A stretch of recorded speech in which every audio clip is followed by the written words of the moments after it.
शिक्षा, रक्षा, अर्थ और सेवा के प्रकल्प सदा संतुलित रहें।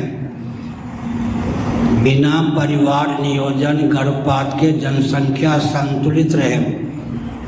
मातृशक्ति स्त्रियों का शील सुरक्षित रहे।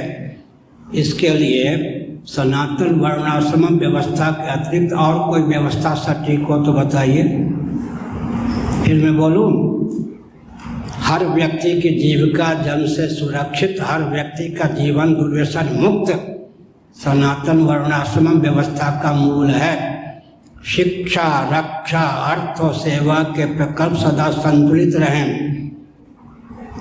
हर व्यक्ति की जीविका जन्म से सुरक्षित, हर व्यक्ति का जीवन दुर्व्यसन मुक्त रहे। मातृशक्ति का शील सुरक्षित रहे। बिना परिवार नियोजन गर्भपात के जनसंख्या संतुलित रहे।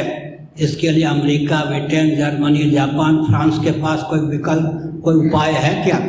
जहाँ परंपरा से ब्राह्मण क्षत्रिय वैश्य शूद्र नहीं है, वहाँ वैकल्पिक ब्राह्मण क्षत्रिय वैश्य शूद्र बनाने की आवश्यकता है।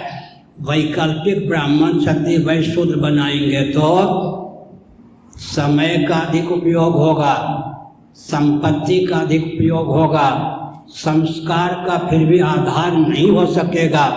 पाँव को कितना भी प्रशिक्षण दें, मुख और हाथ का काम वो नहीं कर सकता है, संतुलन बिगड़ जाएगा।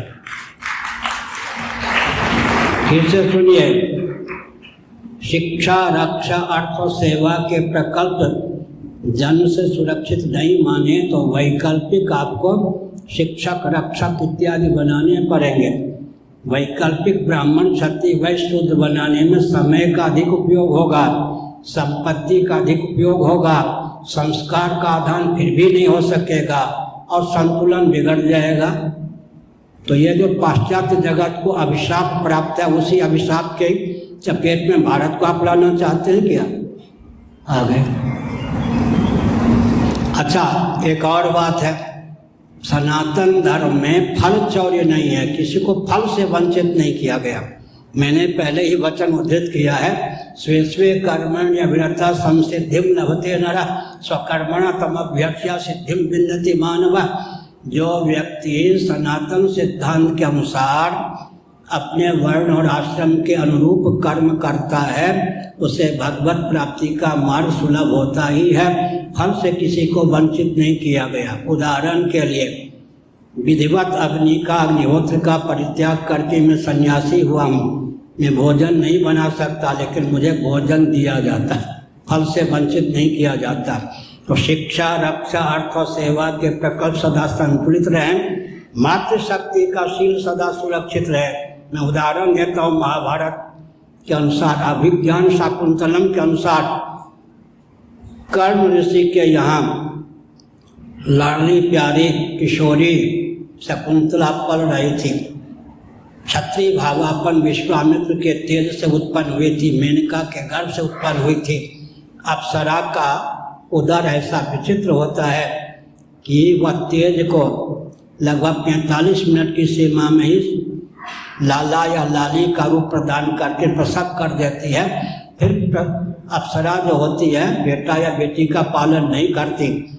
कर्ण ऋषि ने लालन पालन किया था। कर्ण ऋषि संध्या चयन के लिए वन में कुछ दूर चले गए थे। इतने में दुष्यंत आए। उन्होंने शकुंतला के रूप वैभव को देखा, उनका मन लट्टू हुआ। महाभारत का अनुशीलन कीजिए, अभिज्ञान शाकुंतलम का भी अनुशीलन कीजिए। दुष्यंत ने कहा कि मेरा हृदय प्रमाण है, अगर ये ब्राह्मण की बेटी होती तो मुझ क्षत्रिय का मन इसमें नहीं चलता। यह है, अगर आप वर्णाश्रम को मानते हैं, जनसंख्या संतुलित रहेगी, शिक्षा, रक्षा, अर्थ और सेवा के प्रकल्प संतुलित रहेंगे, मातृशक्ति का शील सदा सुरक्षित रहेगा। अगर वर्णाश्रम के प्रति आस्था नहीं है तो अमेरिका, ब्रिटेन, जर्मनी, जापान की गाथा चरितार्थ होगी। आगे कोई भी किसी को उठा के ले जाएगा।